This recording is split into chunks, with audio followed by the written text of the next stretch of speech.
Բարի երեկո, եթերում առաջին լրատվականի գլխավոր թողարկումն է, ես Քրիստինե Մելքոնյանն եմ։ Առաջիկա րոպեների ընթացքում առաջարկում եմ դիտել։ Եվս մեկ հաստատուն քայլ եվրաինտեգրման ճանապարհին Բրյուսելում նախաստորագրվել են Հայաստանի ու Եվրամիության միջև մուտքի վիզաների դյուրացման ու հետընդունման համաձայնագրերը։ Հոգու եւ մտքի լուսավորության նոր կաճառ Էջմիածնում։ Մայրաթորի գրադարանների ամբողջ գրականությունն ու հնատիպ ձեռագրերը կմեկտեղվեն նորակառույց մատենադարանում։ Կրկին բախումներ Սիրիայի հյուսիսում, փոխադարձաբար միմյանց ռմբակոծում են նաև Թուրքիան ու Սիրիան։ Բեյրութից Դամասկոս է մեկնում Սիրիայի հարցով ՄԱԿ-ի բանագնացը։ Մոտալուտ համազգային գործադուլ Հունաստանում Աթենքը կստանա ֆինանսական եռյակի օգնությունը, սակայն հույները չեն դադարեցնում բողոքի զանգվածային ակցիաները։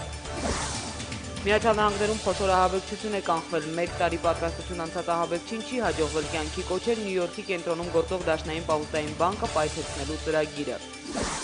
Եվ պետք է պատրաստվենք պատերազմի, որպեսզի պատերազմ չլինի, Արցախյան գոյամարտի հերոս գեներալ Արկադի Տեր-Թադևոսյանի խոսքերն են ուղղված Սանկտ Պետերբուրգի հայ համայնքին։ Կոմանդոսը Ռուսաստանի հյուսիսային մայրաքաղաքում էր տեղի հայերի հրավերով։ Հոգու եւ մտքի լուսավորության նոր կաճառ Էջմիածնում։ Մայրաթորի համար օրն այսօր տոնական էր ու նաև հիշարժան։ Հոգևոր մայրաքաղաքում դռները բացեց նորակառույց մատենադարանը։ Այն մեկտեղելու է Մայրաթորի 3 գրադարանների եւ ձեռագրատան ցուցադրանյութը, հնարավորություն տալով ընթերցասեր հասարակությանն ու գիտնականներին օգտվել Մայրաթորում առկա կրոնական եւ հայագիտական հարուստ գրականությունից։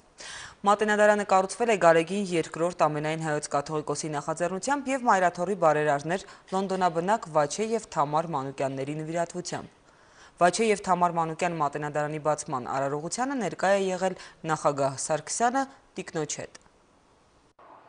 Էջմիածնի մատենադարանի շենքը նախագծելիս ճարտարապետի աչքի առաջ հայ գիրքն է եղել, գիրքն իր հարատև ընթացքով եւ ինքնության պահպանման զորեղուժով։ Միջնադարյան վանքերի գրատների օրինակով նորակառույց մատենադարանի որոշ հատվածներ կպսակվեն երթիկի լույսով։ Մատենադարանն ըստ հեղինակ ճարտարապետի մեծարանքի կոթող ու հուշարձան է հայ գրքին ու դպրությանը։ Կամարակապ մասը եզրափակում է բացված գիրքը, այդ ճեղքերը, որ արված են, գրքի հեռավոր հիշողություն է, գրքեր են բացված եւ դրված են լուսանցքազարդեր։ Մատենադարանի բացմանը ներկայ էին հանրապետության նախագահը տիկնոջ Ռիտա Սարգսյանի հետ, ազգային ժողովի նախագահը, վարչապետը, այլ պաշտոնյաներ։ Ամենայն հայոց կաթողիկոսի նախաձեռնությամբ եւ լոնդոնաբնակ բարերարներ Վաչե եւ Թամար Մանուկյանների նվիրատվությամբ կառուցված մատենադարանի հիմնարկեքը տեղի էր ունեցել ընդամենը 3 տարի առաջ։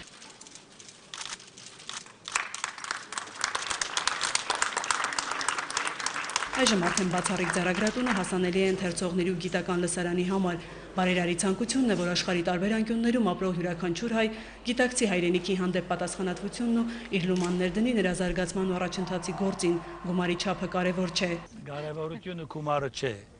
Կարևորը շենքն է, կարևորը շենքին ինչի պիտի կործածվի եւ այս շենքը պիտի մնա տարերու ընթացքին։ Ես շատ ուրախ եմ եւ վստահ եմ, որ չգրծա է դա ամեն անգամ կալ տեսնել այս գեղեցկությունը։ Նորակառույց մատենադարանի շենքն առանձնակի շուք է հաղորդում հնագույն մայրավանքին։ Վեհափար հայրապետն իր օրհնության խոսքում ընդգծեց, որ Մայրաթորի հոգևոր ու մշակութային միջավայրը ամբողջացնող շքեղ կոթողի կառուցումը վկայությունն է, որ հայաստանյաց առաքելական եկեղեցին շարունակում է մնալ դպրության օրրանը, առաքելության մեջ վառ պահելով կրթության ջահը։ Առավել պայծառ ու զորացած ենք տեսնում հայաստանյաց առաքելական մեր սուրբ եկեղեցու եւ Մայրաթոր Սուրբ Էջմիածնի առաքելությունը, որ հավատքի լույսով եւ հայրենյան սիրով առավել ամուր պիտի շարունակի շարքաբել ու միավորել ազգս հայոց։ Ի թիվս անտիպ ու բազմաթիվ հնագույն ձեռագրերի Էջմիածնում է պահպանվում նաև Տաթևացու ավետարանը։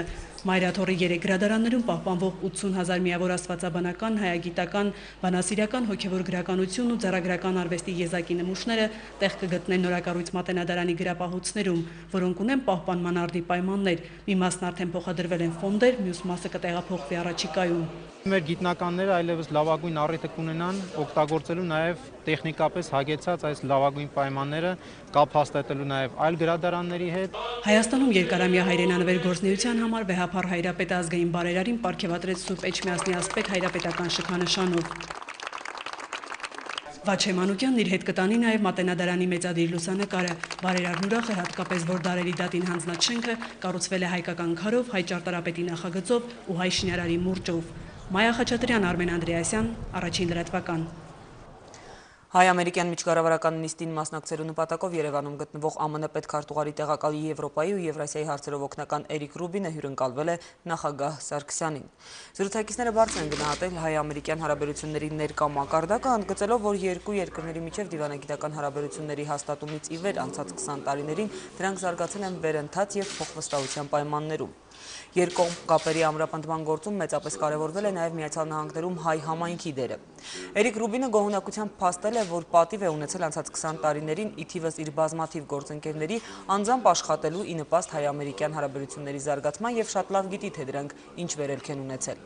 Այն Հայաստանը, որ դուք կառուցել եք, շատ է տարբերվում այն երկրից, որը 2 տասնամյակ առաջ լքեց Խորհրդային Միությունը, բայց միաժամանակ կան բազմաթիվ մարտահրավերներ և ես համաձայն եմ ձեզ հետ, պարոն նախագահ, որ միասին աշխատելով մենք կարող ենք դիմագրավել այդ մարտահրավերներին և լուծումներ գտնել, ասել է Էրիկ Ռուբինը։ Նա նախագահ Սարգսյանին ներկայացրել է Երևանում այսօր կայացած հայ-ամերիկյան աշխատանքային խմբի նիստի քննարկումների արդյունքներն ու դրանք գնահատել արդյունավետ և կառուցողական։ Զրուցակիցները համակարծիք են եղել, որ աշխատանքային խմբի օրակարգում հասունացել է պահը օգնության ծրագրերից անցնելու առևտրի և ներդրումների խրախուսման։ Հանդիպմանը անդրադարձ է եղել Ղարաբաղյան հիմնախնդրի խաղաղ կարգավորման գործընթացի վերջին զարգացումներին։ Զրուցակիցները մտքեր են փոխանակել նաև միջտարածաշրջանային և միջազգային մի շարք խնդիրների շուրջ։ 10 տարով երկարաձգվել է Մեծամորի ատոմային էլեկտրակայանի շահագործման ժամկետը, հենց այդքան ժամանակ է հարկավոր ԱԵԿ-ի նոր էներգաբլոկի շինարարության համար։ Իսկ ԱԵԿ-ի շահագործումը շարունակելու համար անհրաժեշտ տեխնիկական աջակցությունը պատրաստ է ցուցաբերել Միացյալ Նահանգները։ Սա արդեն ամրագրված է փաստաթղթով, որ ստորագրվել է հայ-ամերիկյան միջկառավարական տնտեսական համագործակցության հանձնաժողովի նիստի արդյունքում։ Տնտեսական ոլորտում Միացյալ Նահանգների հետ համատեղ ծրագրերի շուրջ այսօրվա քննարկման բոլոր մանրամասները Սիրանուշ Մուրադյանի ռեպորտաժում։ Էներգետիկայի ոլորտում հայ-ամերիկյան փոխըմբռնման հուշագիր, որը նաև նախատեսում է Մեծամորի ատոմային էլեկտրակայանի շահագործման ժամկետի երկարացում 10 տարով։ Հուշագիրը ստորագրությամբ հաստատեցին հայկական կողմից էներգետիկայի և բնական պաշարների նախարար Արմեն Մովսիսյանը և ամերիկյան կողմից Հայաստանում Միացյալ Նահանգների դեսպան Ջոն Հեֆերնը։ Եթե Հայաստանը մտադիր է շահագործման ժամկետը 2016 թվականից երկարաձգել լրացուցիչ 10 տարով, ապա Միացյալ Նահանգները պատրաստ է դրա համար անհրաժեշտ ամբողջ տեխնիկական աջակցությունը ցուցաբերել։ Հայաստանի կառավարության հետ անում ենք հնարավորը, որպեսզի կայանը շահագործման հանձնենք առավելագույն անվտանգությամբ, ասաց դեսպանը։ Շահագործման ժամկետը երկարացնելու վերաբերյալ որոշումն արդեն արձանագրված է կառավարության որոշմամբ, լրացրեց նախարարը։ Բոլոր հաշվարկները, բոլոր հնարավորությունները ցույց են տալիս, որ ամեն դեպքում պետք է կայանի կյանքը մի քանի տարով երկարացնենք։ Հայկական ատոմակայանի լիցենզիայի երկարաձգման հարցը այսօր մինչև փոխըմբռնման հուշագրի ստորագրումը քննարկվեց հայ-ամերիկյան տնտեսական հարցերի միջկառավարական հանձնաժողովի հերթական նիստում։ Ամերիկացի ու հայ մասնագետներն այստեղ քննարկեցին նաև բիզնեսի խթանման համար առավել նպաստավոր միջավայրի ձևավորմանը վերաբերող հարցեր։ Քննարկման առանցքում էին հարկային և մաքսային քաղաքականության, արդար և հավասար մրցակցության ու մտավոր սեփականության իրավունքներին առնչվող խնդիրները, նաև էներգետիկայի ոլորտում համագործակցության ուղղությունները, հայկական ատոմակայանի լիցենզիայի երկարաձգումից բացի նաև անվտանգության գծով աջակցություն, նոր ռեակտորի ներդրման առաջարկ, հիդրոէներգիայի և էլեկտրաէներգիայի ստացման այլ ընտրանքային աղբյուրներ, ներգրավում տարածաշրջանային էներգետիկ ծրագրերում և այլն։ Մենք ցանկանում ենք խթանել Միացյալ Նահանգներ Հայաստան առևտրաշրջանառությունն ու ամերիկյան ուղղակի ներդրումները Հայաստանում։ Առևտրաշրջանառության տեմպերը վերջին տարիներին դրական միտում են արձանագրել, բացի 2008 թվականի ճգնաժամային տարուց։ Ուշագիրը տալու է հնարավորություն օգտագործել ամերիկյան տեխնոլոգիաները էներգետիկայի ոլորտում, մասնավորապես ատոմակայանի շինարարության ժամանակ նոր և նաև հարակից այլ պրոյեկտներում։ Միացյալ Նահանգների փոխպետքարտուղարի տեղակալն ի դեպ չի զարմանում, որ հայ-ռուսական տնտեսական գործակցությունն ավելի լայնամասշտաբ է, քան հայ-ամերիկյանը։ Ասած դա պայմանավորված է նաև աշխարհագրությամբ Ռուսաստանի Հայաստանին ավելի մոտ գործընկեր լինելու հանգամանքով, ու ամերիկացի պաշտոնյան հումորով ավելացրեց, բայց մենք չենք նախանձում։ Սիրանուշ Մուրադյան, Հակոբ Սարգսյան, Առաջին լրատվական։ 2013-ի հունվարի 1-ից տնտեսվարողները կաշխատեն հսկիչ դրամարկղային նոր մեքենաներով։ ՀԴՄ-ների փոփոխությունը կլինի աստիճանաբար, նախ ավելացված արժեքի հարկ վճարող տնտեսվարող սուբյեկտների 2014-ից ավելացված արժեքի հարկի եռամսյակային հաշվետվություններ ներկայացնողների, իսկ 2015-ից արդեն բոլորի համար։ ՀԴՄ-ները փոխելու պահանջը առայժմ վերաբերում է միայն խոշոր բիզնեսին։ Նոր սարքավորումները տեխնոլոգիապես ավելի հզոր են լինելու, դրանք կունենան հիշող սարք, ինտերնետին միանալու և տվյալներ փոխանցելու հնարավորությամբ։ Ինչպես է պետությունն օժանդակելու փոքր և միջին բիզնեսին, որպեսզի նրանց համար անցումը սահուն լինի։ Արմինե Պետրոսյանն է պատմում։ Ամսական ավելացված արժեքի հարկ վճարող 1100 խոշոր տնտեսվարողներ 2013-ից աշխատելու են հսկիչ դրամարկղային նոր մեքենաներով։ Ավելացված արժեքի հարկ վճարողներ են տարեկան 100 միլիոն դրամից ավելի հասույթ ունեցողները։ Հսկիչ դրամարկղային նոր մեքենաների արժեքը կհասնի մինչև 180,000 դրամի։ Պետեկամուտների կոմիտեի օպերատիվ հետախուզական վերահսկողական ուսումնասիրությունները խոշոր առևտրի ցանցերում պարզել են, ինչպես են սրբագրվում շրջանառությունները։ Հսկիչ դրամարկղային մեքենաների վրա կարող են տպվել թվեր, բայց հասույթները կարող են չհաշվառվել ֆիսկալ հիշողության մեջ։ Նոր համակարգը ենթադրում է, որ գործելու է միասնական ցանց օնլայն ռեժիմով կապ պետական եկամուտների կոմիտեի հետ միջամտության բացառում։ ՀԴՄ-ների մեջ տեղադրվող հիշողության սարքերի կոդերը հասանելի են լինելու միայն պետեկամուտների կոմիտեին, որոնք են գործող հսկիչ դրամարկղային մեքենաների թերությունները։ Կառավարության նիստում պետեկամուտների կոմիտեի նախագահից հետաքրքրվեց վարչապետը։ Հնարավորություն է ընձեռվել բիզնեսին եւ դա վկայում են տվյալները ծրագրային միջամտություններ են անում, որը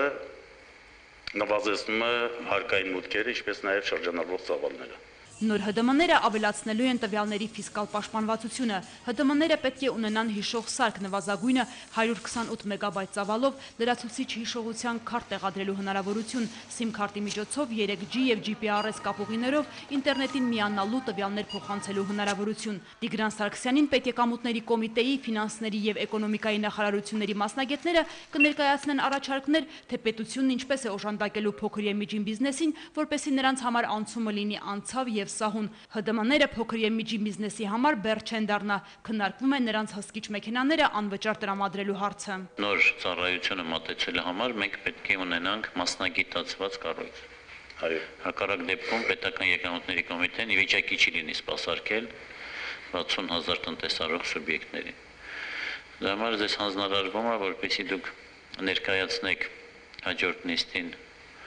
մեկ որոշում ևս այդ կառույցի ստեղծման վերաբերյալ։ Քաղաքացիները նոր ՀԴՄ-ների միջոցով վճարումներ կատարելու հնարավորություններ կունենան։ 2014 թվականի հունվարի 1-ից նոր ՀԴՄ-ներ կտեղադրեն ավելացված արժեքի հարկի եռամսյակային հաշվետվություններ ներկայացնողները, իսկ 2015-ից բոլոր 60,000 տնտեսվարողները։ Արմինե Պետրոսյան, Ռոմիկ Խաչատրյան, Առաջին լրատվական։ Հանրապետության նախագահի վերահսկողական ծառայության ղեկավար Հովհաննես Հովսեփյանի հրավերով Հայաստանում է Ռուսաստանի նախագահի օգնական, նախագահի վերահսկողական վարչության պետ Կոնստանտին Թյուչենկոն։ Երկու երկրների վերահսկողական բարձրագույն կառույցների ղեկավարներն այսօր քննարկել են փոխադարձ հետաքրքրություն ներկայացնող մի շարք հարցեր։ Հետագա գործակցության ծրագրեր պայմանավորվել են շարունակել գործնական քայլերը փորձի փոխանակման, վերահսկողության ոլորտում իրավական ակտերի կիրառման ուղղությամբ։ Ռուսաստանի իր պաշտոնակցին Հովսեփյանը ծանոթացրել է իր ղեկավարած կառույցի գործառույթներին ու սկզբունքներին, ինչպես նաև այս տարվա ընթացքում կատարված ստուգումներին, որոնք մի շարք ոլորտներում չարաշահումներ բացահայտեցին։ Ռուսաստանի նախագահի վերահսկողական վարչության պետ Կոնստանտին Թյուչենկոյի գլխավորած պատվիրակությունը Երևանում է երրորդյա այցով։ Սա Հայաստանի եւ Ռուսաստանի նախագահների վերահսկողական ծառայությունների գործող ղեկավարների արդեն երրորդ հանդիպումն է։ Առաջինը 2009-ին էր Երևանում, որի ընթացքում ստորագրվեց համագործակցության հետագա զարգացման մասին հուշագիր։ Կառավարության ընդունելությունների տանը կայացավ երկու երկրների վերահսկողական կառույցների ղեկավարների հանդիպումը, քննարկվեցին փոխադարձ հետաքրքրություն ներկայացնող մի շարք հարցեր, հետագա գործակցության ծրագրեր, պայմանավորվածություն ձեռք բերվեց շարունակել գործնական քայլերը փորձի փոխանակման, վերահսկողության ոլորտում իրավական ակտերի կիրառման ուղղությամբ։ Ռուսաստանի իր պաշտոնակցին երկրի նախագահի վերահսկողական ծառայության ղեկավարը ծանոթացրեց իր ղեկավարած կառույցի գործառույթներին, գործունեության սկզբունքներին, ինչպես նաև 2012 թվականի ընթացքում ծառայության կատարած ստուգումներին, որոնց արդյունքում մի շարք ոլորտներում բացահայտվեցին չարաշահումներ։ Հակիրճ անդրադարձ են կատարել Հանրապետության նախագահի վերահսկողական ծառայության կողմից 2012 թվականին կատարված առավել հետաքրքիր ուսումնասիրությունների արդյունքների մենք գտել ենք, որ դա առավել հետաքրքիր կլինի մեր գործընկերներին, փորձել են իրենց կողմից ներկայացնել 12 թվականին կատարված ուսումնասիրությունների արդյունքները։ Մեր երկու երկրներում ընթացող լայնածավալ բարեփոխումները պահանջում են, որպեսզի պետության կողմից վերահսկողական մեխանիզմները ավելի արդիականացվեն եւ ավելի կատարելագործվեն։ Մենք որդեգրել ենք առավել թափանցիկ եւ հաշվետվողական գործելաոճ, նպատակ ունենալով մեր երկրում օրենքի լիակատար գերակայությունը։ Հայաստանի եւ Ռուսաստանի նախագահների վերահսկողական կառույցների ղեկավարների հանդիպումը կրում է մշտական բնույթ։ Դրանք պարբերաբար տեղի են ունենում ինչպես Հայաստանում, այնպես էլ Մոսկվայում։ Կոստանտին Չուչեկոն արդյունավետ է գնահատում հայ գործընկերների հետ աշխատանքը։ Сегодня мы будем работать над вопросами повышения исполнительской дисциплины. Մենք պետք է ուշադրության կենտրոնում պահենք մեր երկու երկրների նախագահների հանձնարարականների լիարժեք կատարման process-ը։ Այս ուղղությամբ քննարկումներն արդեն ընթացքում են։ Զուգահեռաբար օրակարգում է նաև պետության կողմից իրականացվող գնումների գործընթացի հանդեպ վերահսկողական մեխանիզմների ուժեղացման հարցը, քանի որ թե Ռուսաստանում եւ թե Հայաստանում կան չարաշահումներ այս բնագավառում։ Որոշել ենք ավելի գործուն քայլեր իրականացնել եւ փորձի փոխանակմամբ նպաստել մեր վերահսկողական գործառույթների կատարելագործմանը։ Ընդհանուր առմամբ մենք շատ գոհ ենք մեր հայ գործընկերների հետ գործակցությունից եւ ակնկալում ենք, որ ապագայում եւս խոր եւ համապարփակ քննարկումների առիթներ կունենանք։ Ռուսաստանի նախագահի վերահսկողության վարչության պետը նաև ընդգծեց, որ ինչպես Հայաստանում, այնպես էլ Ռուսաստանում կառույցի ստուգումների արդյունքները լրատվամիջոցների տեսադաշտում են։ Մեր երկրի բարձրագույն վերահսկողական ծառայության ղեկավարն իր հերթին ընդգծեց, որ իր ղեկավարած կառույցի մասնագետներն այժմ ստուգումներ են իրականացնում սննդի տեսչությունում եւ առաջիկա օրերին կհրապարակվեն գործընթացի արդյունքները։ Իդեպ նույն գնումների բնագավառում Ռուսաստանի վերահսկողության վարչության ստուգումները բացահայտել են, որ կան որոշ ապրանքատեսակներ, որոնք ձեռք են բերվել բյուջետային միջոցներով շուկայականից մինչև 300% ավելի թանկ գներով։ Լուսինե Մկրտչյան, Էդգար Դավթյան, Առաջին լրատվական։ Եվրամիությունում Հայաստանի ներկայացուցչության ղեկավար դեսպան Ավետ Ադոնցն ու Եվրոպական հանձնաժողովի ներքին գործերի գլխավոր տնօրեն Ստեֆանո Մենսերվիսին Բրյուսելում նախաստորագրել են Հայաստանի ու Եվրոպական միության միջև մուտքի վիզաների դյուրացման եւ հետընդունման համաձայնագրերը։ Նախատեսվում է, որ նշված համաձայնագրերը կստորագրվեն 2012-ի դեկտեմբերին եւ վավերացման փուլ կմտնեն 2013-ի առաջին կեսին։ Մուտքի վիզաների դյուրացման համաձայնագրով մեր երկրի քաղաքացիների համար նախատեսվում են Շենգենյան գոտու երկրներ մուտքի վիզաներ ստանալու դյուրացված ընթացակարգեր։ Նախատեսվում է նաև նվազեցնել Շենգենյան մուտքի արտոնագրի գինը, դարձնելով 35 եվրո։ Իսկ Բրյուսելում աշխատանքն է սկսել Եվրամիության այս տարվա արդեն 4-րդ գագաթնաժողովը, երկօրյա հանդիպումների հիմնական թեման Եվրագոտու պետությունների վարկային ծրագիրն է, քննարկվելու է հիմնականում Հունաստանի իրադրությունը, բայց նախատեսվում է շոշափել նաև Կիպրոսի ու Իսպանիայի ֆինանսական վիճակը։ Քաղաքագետների ու տնտեսագետների համոզմամբ եվրոպացիների համար այսօր տնտեսական ու արժութային միության ամրապնդումն է, ինչն էլ առանցքային է դարձնում բանկային միության, տնտեսական աճի ու զբաղվածության վերաբերյալ թեմաների քննարկումները։ Փորձագետները այնուամենայնիվ այս հանդիպումից որոշիչ քայլեր չեն ակնկալում։ Ամենայն հավանականությամբ Պաթենքը կստանա ֆինանսական օգնությունը։ Վերջին տեղեկության համաձայն վարկատու եռյակը Եվրամիությունը, Արժույթի միջազգային հիմնադրամն ու Եվրոպական կենտրոնական բանկը Հունաստանի կառավարության հետ բանակցություններում համաձայնել են տրամադրել Հունաստանին օդի ու ջրի պես անհրաժեշտ վարկը։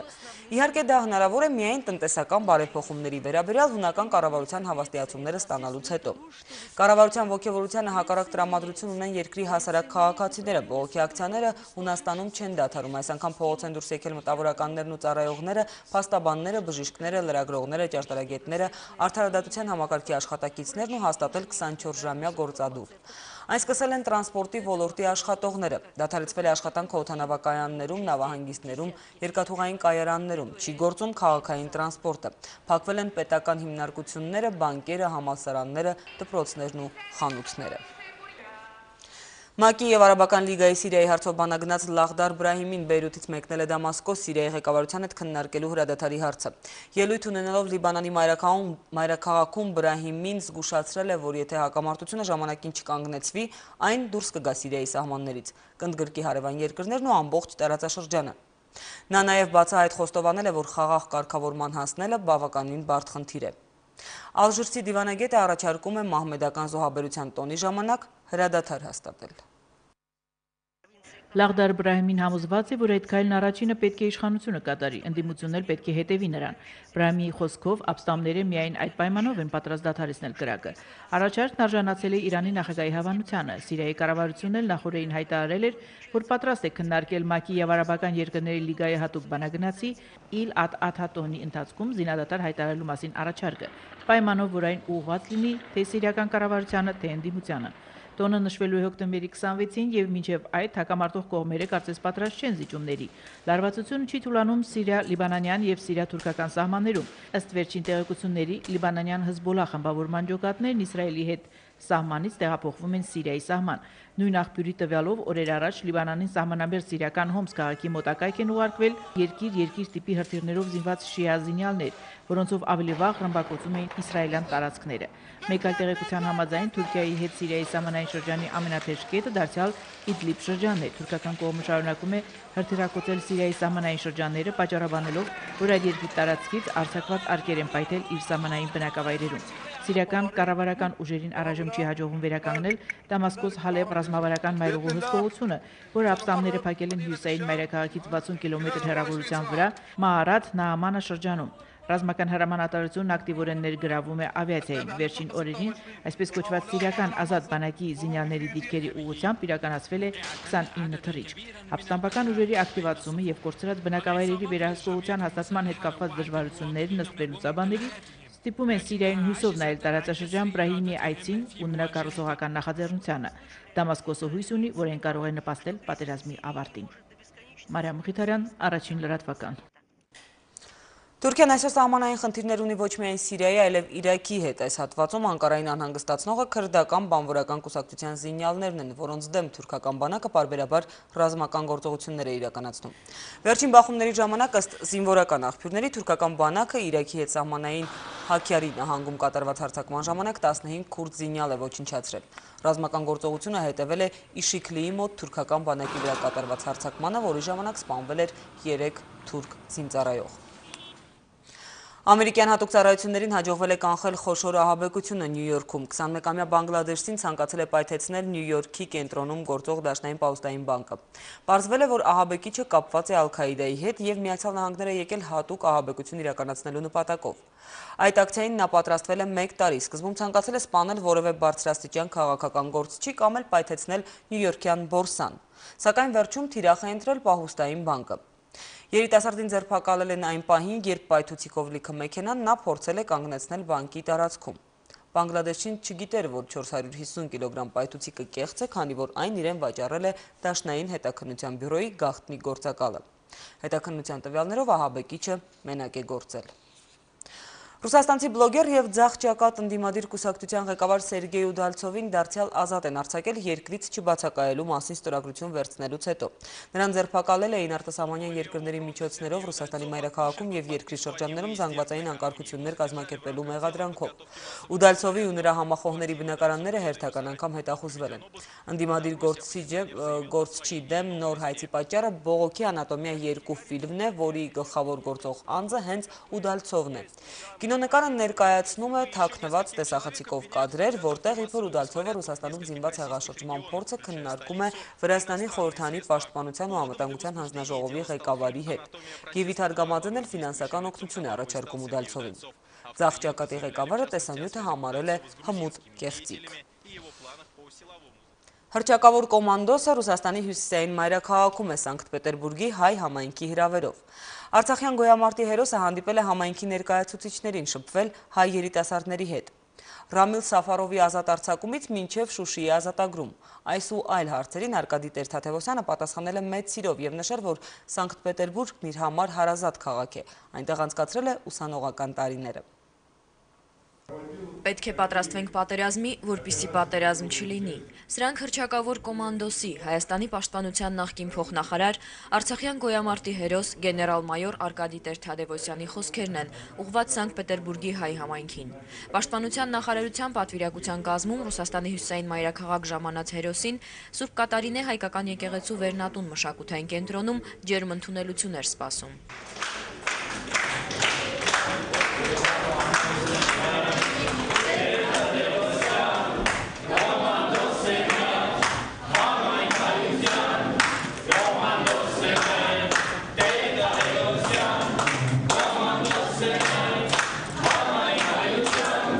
Յուրահատուկ այս ֆլեշմոբը կազմակերպել էին Սանկտ Պետերբուրգի հայ առաքելական եկեղեցու նոր սերունդ երիտասարդական կազմակերպության հայագիտական ակումբի անդամները։ Արդեն կես տարի է մենք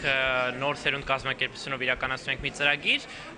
ակումբ հայագիտական, որի շրջանակներում հավաքվում եւ զրուցում ենք հայագիտական տարբեր թեմաների շուրջ, դասախոսություններ, սովորում ենք երգեր, պարեր եւ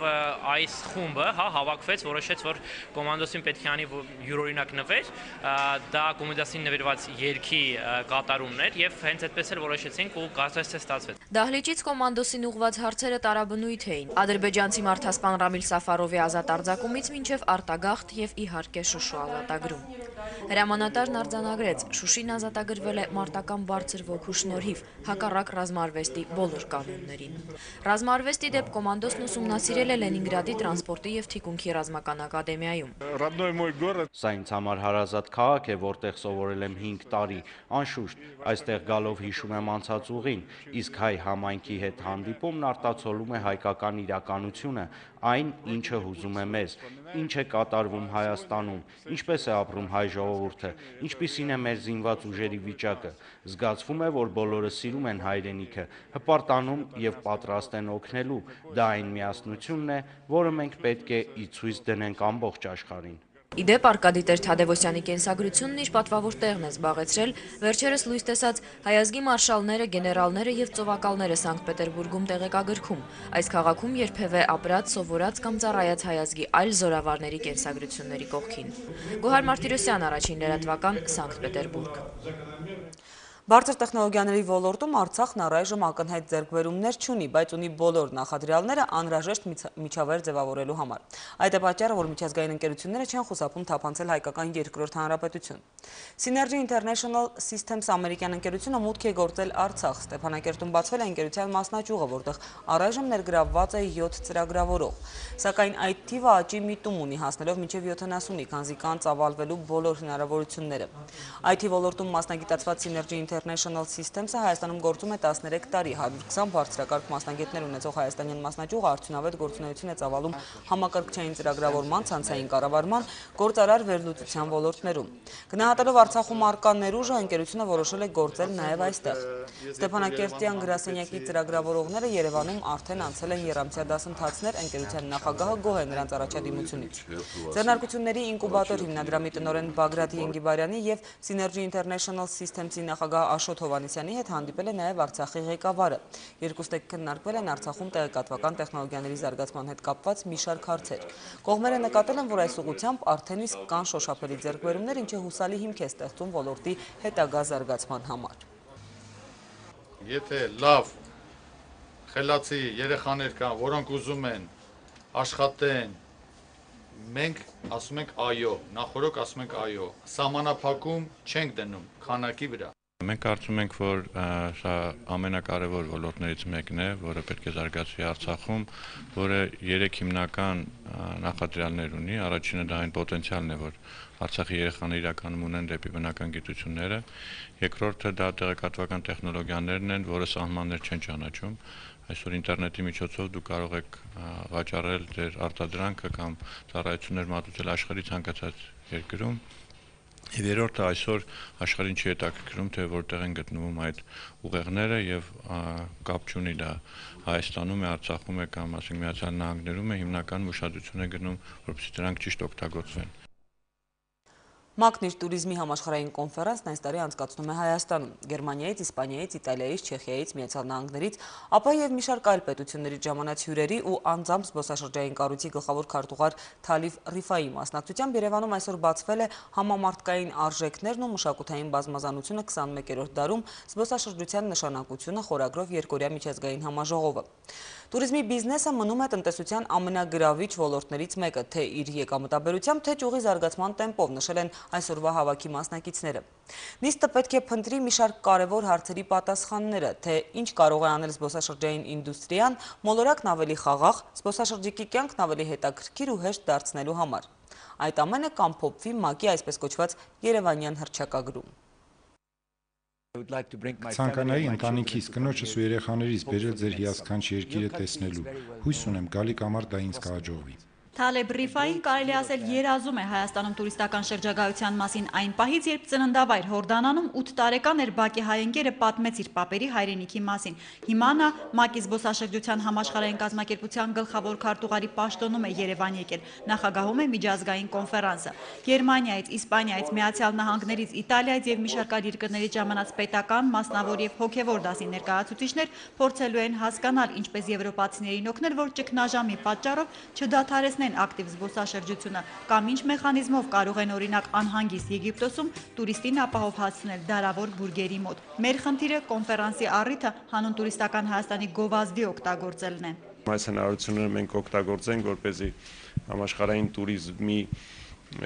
պատասխանատուներին եւ ղեկավարներին ներկայացնենք Հայաստանը, հնարավորությունները եւ համագործակցության հեռանկարները։ Տիգրան Դավթյանը դեռ չէր էլ հասցրել արտասահմանցի հյուրերին պատմել, որ Հայաստանում արդեն տուրիստական է տարվա 12 ամիսը։ Ամառը ջերմուկում բուժվելու, ձմեռը Ծաղկաձորում դահուկ քշելու, աշնանը հայկական քաղցրահամ մրգեր ուտելու, գարնանն էլ պատմամշակութային հուշարձանները տեսնելու համար, երբ Թալեբ Ռիֆային հնչեցրեց մեր երկրի զբոսաշրջային հնարավորությունների մասին իր բարձր գնահատականը։ Ձեր երկիրն իրոք շատ հրաշալի է, ունեք հոյակապ ժողովուրդ, համեղ խոհանոց, հետարքիր ու բազմազան մշակույթ, որն ամեն անգամ Հայաստան եկողին մի նոր բացահայտում է խոստանում։ Ճյուղի զարգացման լավ տեմպ ունեք եւ կարեւորը ճիշտ ուղու վրա եք։ Զբոսաշրջիկ հյուրերի առաջ չկարմրելու համար Հայաստանը հիմա միջազգային չափանիշների օդակայան ունի։ Վերջին 2 տարում տասնյակ նոր հյուրանոցներ ու իջևանատներ է բացել։ Գառնին ու Գեղարդը օտարերկրացիներին ցույց տալու նպատակով դրսի շուկաներում ակտիվ աշխատում են մոտ 30 տուրիստական ընկերություններ։ Արդյունքում իրանցիներից բացի արդեն սկսել են մեր երկիր գալ շվեդերը, բրազիլացիները։ Շատ ակտիվ բանակցում ենք Չինաստանի հետ։ Գալիս են այնպիսի երկրներից արդեն իհարկե դեռևս քիչ քանակներով, բայց որ երբեք չէին եղել, կամ ասենք լատինոամերիկյան երկրներից, հեռավոր արևելյան երկրներից, սկսել են առավել ակտիվանալ սկանդինավյան երկրները։ Հայտնի է, որ աշխարհում ամեն օր 5 միլիոն մարդ է ճամփորդում, նրանցից 740,000-ն անցած տարի Հայաստան են եկել։ Անկախ ճգնաժամի առաջ բերած ֆինանսական դժվարություններից տուրիզմը հիմա թե մեր երկրում, թե ամբողջ աշխարհում տնտեսության ամենաարագ աճող եւ ամենաեկամտաբեր ճյուղերից է։ Համաժողովի ԱՊՀ նախարարական կոմիտեի անդամները խորհուրդ են տալիս խանդով չնայել, թե հարևան Վրաստանն ամռանը ծովափերին ինչքան հանգստացող է ունենում։ Յուրաքանչյուր պետություն տուրիզմի իր տեսակներն է առաջարկում, ծովափնյա, մշակութային, ագրարային, այս իմաստով ԱՊՀ-ն առանձնահատուկ է։ Մենք բոլորս ուզում ենք տեսնել, թե նախկին ԽՍՀՄ-ի որ երկիրն ինչպես է փոխվել։ Այն, որ տուրիզմը Հայաստանում սեզոնայնություն արդեն չունի, լավ է, բայց որ դեպի Երևան օդանավով թռիչքի տոմսերը թանկ են, շատ վատ է, ասում են մասնագետները։ Կամ պետք է էժանացնել չվերթերը, կամ հարևան պետություններով միասին տուրիստներ գրավել։ Մենք պիտի լինենք տարածաշրջանային տուրիստական պրոդուկտի մաս, որպեսզի կարողանանք ավելի շատ տուրիստներ ներգրավենք, կոմբինացնելով մեր տուրիզմը եւ Վրաստանի հետ, եւ Ռուսաստանի հետ, եւ Ուկրաինայի հետ, եւ Մոլդովայի հետ։ Տուրիստները փոխվել են, նախկինի նման միայն ֆոտոներ չեն անում ու վերադառնում, ուզում են տեսնել, շփվել սովորական, հերթապաժպիտ չունեցող անկեղծ մարդկանց հետ, վստահեցնում է Թալեբ Ռիֆային։ Այգուն հյուրասիրած մի խնձորը կամ մի գթալ մեղրը նրանց ավելի են ուրախացնում, քան բարձրակարգ ռեստորանային ճաշերը։ Հերմինե Բաղդասարյան, Վահե Կոստանտյան, Հակոբ Թումանյան, Առաջին լրատվական։ Սովորաբար ճամփորդելուց առաջ ընդունված է տեղեկություն հավաքելը մեկնելու վայրի մասին։ Տուրիստի համար ինտերնետային բլոգներից մեկը TravelViv-ին հրապարակել է 5 երկրի ցանկ, որտեղ մեկնել խորհուրդ չի տրվում։ Պապուա, Նոր Գվինեա, Հայիթի, Եգիպտոս, Լաոս եւ Ադրբեջան։ Մեր հարևանի մասին ավստրալական կայքը գրել է, որ առկա են մտահոգություններ կապված այնտեղ խոսքի եւ մամուլի ազատության, մարդկանց վրա հարձակման, վիրավորանքի եւ կողոպուտի ենթարկվելու հետ։ Ադրբեջանը վերջերս միջազգային մամուլում աչքի ընկավ կաթնահարող մարդասպան Ռամիլ Սաֆարովին ազգային հերոս դարձնելով, զգուշացնում է ուղեցույցը։ Հիշեցնենք, Բաքվի Եվրատեսիլի նախօրեին BBC-ն հեռարձակեց Ադրբեջանի իրողությունների մասին երբևէ նկարահանված թերևս ամենախայտառակ ֆիլմը։ Իսկ Հայաստանի հյուրերին այսօր հաստատ կզարմացնեին մեր դպրոցականները, ովքեր ԱՄՆ միջազգային զարգացման գործակալության օժանդակությամբ կազմակերպած ցուցահանդեսում ներկայացնում էին իրենց սեփական գործերը։ Հանրապետության տարբեր մարզերի գործարար ձիրք ունեցող աշակերտների համար նման ցուցահանդես տոնավաճառ կազմակերպվում է ամեն տարի, բայց առաջին անգամ այն ոչ թե Երևանում է, այլ Էջմիածնում։ Հայկուշ Ասլանյանը ծանոթացել է պատանի գործարարների արտադրանքին, նրանց բիզնես ծրագրերին ու նաև դրանց ավակների գնահատականներին։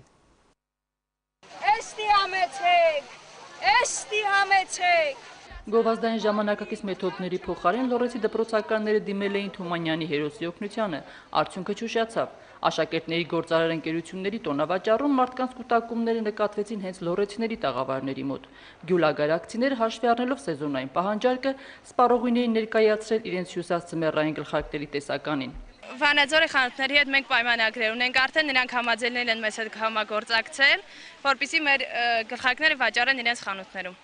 ԱՄՆ միջազգային զարգացման գործակալության ֆինանսավորմամբ իրականացվող ամենամյա տոնավաճառն այս տարի հոգևոր կենտրոնում էր։ Մասնակցության հայտ էին ներկայացել հանրապետության ավելի քան 30 դպրոցներ։ Ձեռնարկատիրական կրթություն ստացող դպրոցականները, որոնք տեսական եւ գործնական գիտելիքների զուգորդմամբ հմտացել են բիզնես գործունեությանը, միջև պատրաստի ապրանքարտադրությունը մի լավ տնտղել են բիզնես միջավայրն ու ծանոթացել ներքին շուկայի պահանջներին։ Մեզ այս տալիս է ծանոթանանք ժամանակակից բիզնես օրենքներին, հետագայում մեր սեփական բիզնեսը սկսելու ժամանակ էլ կօգտվենք հիմիկվա քաղաք դասերից։ Պրոցեսը, որի ընթացքում երեխաները նախնական ուսումնասիրությունը կազմակերպում են իրենց աշակերտական ընկերությունը, ուսումնասիրում են իրենց գյուղի թեկուզ իրենց դպրոցի տարածքի պահանջարկը, ուսումնասիրությունների արդյունքում գրում են բիզնես ծրագիր եւ արտադրում են որոշակի ապրանքներ եւ հիմնականում դպրոցի կամ իրենց համայնքի տարածքում վաճառում են։ Սյունեցիները Արարատյան հարթավարի սպառողիներին ներկայացել իրենց աճեցրած ընդեղենով ու չարազով, շուկայականից ցածր գնով վաճառվող գյուղմթերքից ստացած եկամուտով երեխաները ներկեր կգնեն եւ կթարմացնեն մարզադպրոցի պատերը, իսկ ակնաշենցներն իրենց շահույթով կկանաչապատեն դպրոցը։ Նրանց արտադրած հայկական գաթաները, որոնք մեծ պահանջարկ ունեցան նաեւ այսօրվա տոնավաճառում, սպառվում են գյուղի դպրոցի ճաշարանում։ Մենք որոշեցինք, որպեսզի խմորեղեն պատրաստենք, հարցում անցկացրեցինք դպրոցում ու հասկացանք, որ երեխաները համաձայն են։ Ավելի շատ պահանջարկը փոքրիկ զարդերի վերաբերյալ է, տառերը դպրոցական երեխաները շատ են գնում սրանցից, իրենց անվան հետ կապված հիմնականում կամ իրենց սիրած անձնավորությունների անվան հետ են շատ կապում գնելով։ Ձեռնարկատիրական եւ քաղաքացիական կրթություն ուսուցանող այս ծրագրի շնորհիվ ավագ դպրոցների սաները նաեւ տնտեսագիտական հարուստ եւ կայուն գիտելիքներ են ձեռք բերում։ Սովորում են ձեռներեցության այբու բենը, նաեւ շուկայական բարդ հարաբերություններ յուրացնելու դասեր առնում։ Այս աշակերտները 2 ամիս է սովորել են ինչպես լինել գործարարներ, ինչպես վաստակել իրենց դրամը եւ այսօր կարծես թե իրենց փորձաքննության օրն է։ Աշակերտական գործարար տոնավաճառը նաև տոն դարձավ շնորհիվ Էջմիածնի մշակութային խմբի համերգային կատարումների։ Հայկուշ Ասանյան, Գևորգ Անտոնյան, Առաջին լրատվական։ Նոր գրադարան ամերիկյան համալսարանում հայկական բարեգործական ընդհանուր միության եւ բարերարների աջակցությամբ այժմ Հայաստանի ամերիկյան համալսարանի գրադարանը անհամեմատ ավելի մեծ հագեցած նոր